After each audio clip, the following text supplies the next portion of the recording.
A firm created an AI assistant using Amazon Bedrock to provide maintenance suggestions for elevator technicians, with data streaming via Amazon Kinesis.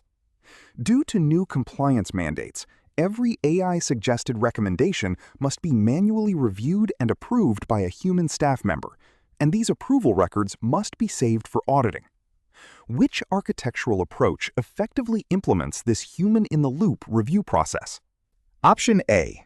Develop an approval process utilizing AWS Lambda and Amazon SQS for manual review, saving outcomes in Amazon DynamoDB for compliance audits.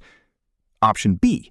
Use an AWS Step Functions workflow incorporating the Wait for Task Token API to halt the process until a human reviewer completes an assessment. Then trigger an AWS Lambda function to invoke the Send Task Success API and log the decision into Amazon DynamoDB. Option C.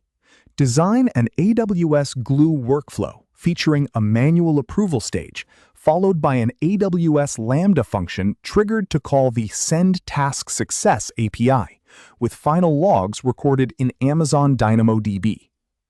Option D. Route AI recommendations to reviewers using Amazon EventBridge event patterns. Manage the process with AWS Glue jobs and save the resulting audit data within Amazon Elasticache.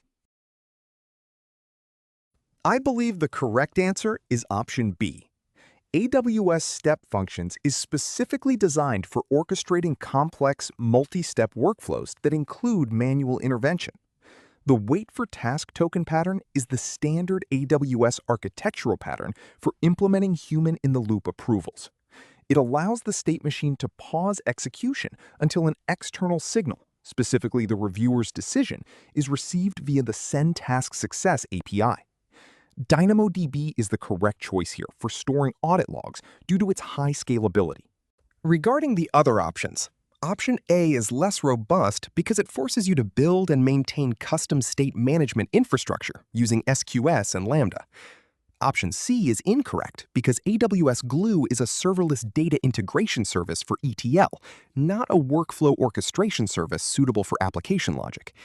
Finally, option D is not viable because EventBridge is an event bus for routing, not a workflow engine, and Elasticache is an in-memory store that is not suitable for permanent audit record keeping.